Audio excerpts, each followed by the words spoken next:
Hello everyone, welcome back to our YouTube channel. आज हम start कर रहे हैं paediatrics nursing target high part 15। So let's start. Question 526, cleft palate repair कब किया जाता है? करेक्ट आंसर सी, 12 से 18 मंथ्स। स्पीच डेवलपमेंट के पहले पैलेट रिपेयर करना इम्पोर्टेंट होता है।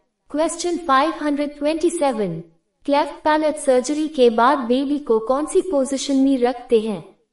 Correct answer D, left lateral. Aspiration prevent करता है, सर्जिकल साइट प्रोटेक्ट करता है। क्वेश्चन 528, कोलन में पैरासिम्पैथेटिक गैंग्लियन एब्सेंस किस कंडीशन में होता है? Correct answer D, Hirschsprung disease. Question 529, cleft lip palate child discharge plan में क्या इंक्लूड होगा? करेक्ट आंसर डी, सब इंक्लूड होंगे, एंटीबायोटिक और dressing care. Post surgery infection prevention सबसे इम्पोर्टेंट। क्वेश्चन 530, चिल्ड्रन में अल्सरेटिव कोलाइटिस का मोस्ट कॉमन मैनिफेस्टेशन क्या है?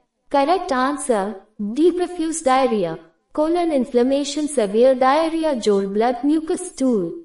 क्वेश्चन 531, इंटेंस अब्डोमिनल क्रैम्प्स, जोड़, एनल फिशर्स किस डिजीज के साइन है? Correct answer B, Crohn disease में deep inflammation, anal fissures common. Question 532, infant में फ्लूइड वॉल्यूम डेफिसिट का साइन क्या है? Correct answer D, sunken fontanelle, dehydration, sunken anterior fontanelle infants में classic sign. Question 533, cystic fibrosis infant में क्या develop होता है? Correct answer A, thick mucus intestine block करता है, meconium ileus. Question 534, Crohn disease में फॉलोइंग में से क्या एब्सेंट होता है? Correct answer B, profuse diarrhoea. Question 535, GERD में एसोफेजियल फॉर मॉनिटरिंग का पर्पस क्या है?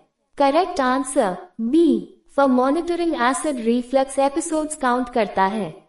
क्वेश्चन 536, चाइल्ड में रीनल पेल्विस स्टोन 2.5 सेंटीमीटर्स हो टू नेक्स्ट मैनेजमेंट क्या होगा? Correct answer D, ESWL। ESWL shock wave therapy से स्टोन ब्रेक करके यूरिन से निकालता है। क्वेश्चन 537, GERD वाले नर्सिंग बेबी के लिए प्रेफर्ड पोजीशन क्या है? Correct answer C, head down position. GERD gastroesophageal reflux disease में स्टमक का एसिड इसोफेगस में वापस आता है। हेड डाउन पोजीशन से ग्रेविटी रिफ्लक्स को कम करती है, regurgitation रेड्यूस होता है, एस्पिरेशन रिस्क कम होता है, इसलिए नर्सिंग बेबी में हेड डाउन पोजीशन प्रेफर्ड होती है। Question 538, sudden infant death syndrome SIDS का रिस्क किस पोजीशन में कम होता है? Correct answer D, supine position. SIDS baby की sudden unexplained death during sleep. Prevention, baby को बैक सुपाइन पोजीशन पर सूलेट है, एयरवे ओपन रहता है, सफोकेशन रिस्क कम होता है, प्रोन पोजीशन से सिट्स रिस्क बढ़ता है। क्वेश्चन 539, गैस्ट्रोस्टमी ट्यूब से फीडिंग के बाद इन्फेंट को क्या करना चाहिए? Correct answer D, semi Fowler's position. Feeding के बाद अपराइट पोजीशन, regurgitation प्रिवेंट करता है, एस्पिरेशन रिस्क कम करता है, डाइजेस्शन इंप्रूव करता है। क्वेश्चन 540, हैश-स्प्रिंग डिजीज वाले चाइल्ड में फीवर और एक्सप्लोसिव डायरिया हो टू इमीडिएट नर्सिंग एक्शन क्या है? करेक्ट आंसर ए, फिजिशियन को नोटिफाई करे। हैश-स्प्रिंग डिजीज में फीवर और explosive diarrhoea, enterocolitis, life threatening complication. Immediate action, doctor को इन्फॉर्म, अर्ली ट्रीटमेंट से सेप्सिस प्रिवेंट होता है। क्वेश्चन 541, GERD पेशेंट में थिकन्ड फॉर्मूला फीडिंग का इफेक्ट कैसे एवेल्युएट करते हैं? Correct answer A, decrease in regurgitation और वॉमिटिंग। थिकन्ड फीड मिल्क रिफ्लक्स कम करता है, वॉमिटिंग रेड्यूस करता है, वेट गेन इंप्रूव करता है। क्वेश्चन 542, राइज सिंड्रोम किससे एसोसिएटेड है? करेक्ट आंसर ड्यूरल इलनेस में aspirin use. Reye syndrome aspirin और viral infection, flu, chicken pox से होता है। लिवर स्वेलिंग और ब्रेन एडिमा। चिल्ड्रन में एस्पिरिन अवॉइड करते हैं। क्वेश्चन 543, एस्थमा अटैक वाले चाइल्ड में इमीडिएट नर्सिंग एक्शन क्या है? Correct answer B, sitting upright, sitting position. Lung expansion improve, breathing easy होती है, एयरवे ऑब्स्ट्रक्शन कम होता है। क्वेश्चन 544, ब्रोंकोपल्मोनरी डिस्प्लेसिया के थर्ड स्टेज में क्या सिम्टम्स होते हैं?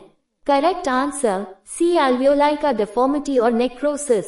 स्टेज 3 में lung damage severe, alveoli abnormal, gas exchange impaired. Question 545, pneumonia वाले चाइल्ड की केयर में सबसे प्रायोरिटी नीड क्या है? Correct answer A, rest. Pneumonia में ऑक्सीजन डिमांड ज्यादा, एनर्जी कंजर्व करना इम्पोर्टेंट, रेस्ट हीलिंग फास्ट करता है। क्वेश्चन 546, एपिस्टैक्सिस नोज ब्लीडिंग वाले चाइल्ड के लिए बेस्ट पोजीशन क्या है? Correct answer C, sitting with head slightly forward. Head forward blood aspiration prevent, airway safe रहता है, bleeding control easy. Question 547, infant में रेस्पिरेटरी इलनेस का मोस्ट कॉमन साइन क्या है? Correct answer C, rapid grunting respiration. Grunting respiration infant का distress sign, oxygenation improve करने की body attempt, emergency sign हो सकता है। क्वेश्चन 548, न्यूबॉर्न में रेस्पिरेटरी डिस्ट्रेस का साइन क्या है? Correct answer A, flaring of nostrils. Respiratory distress में बेबी को ब्रीदिंग में डिफिकल्टी होती है। नेजल फ्लेयरिंग, बेबी ज्यादा ऑक्सीजन लेने की कोशिश करता है, एयरवे रेजिस्टेंस कम करने की body attempt, early sign of respiratory distress. Question 549, choanal atresia किस पार्ट को अफेक्ट करता है? Correct answer B, nasopharynx. Choanal atresia nasal cavity का पोस्टीरियर ओपनिंग ब्लॉक हो जाता है, breathing difficulty, feeding problem, cyanosis. Question 550, children में पल्मोनरी एटेलेक्टेसिस मोस्ट कॉमनली किस लोब में होता है?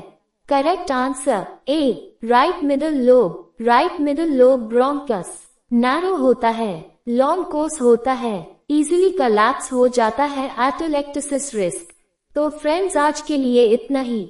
मिलते हैं कल नेक्स्ट पार्ट के साथ। Thank you, best of luck.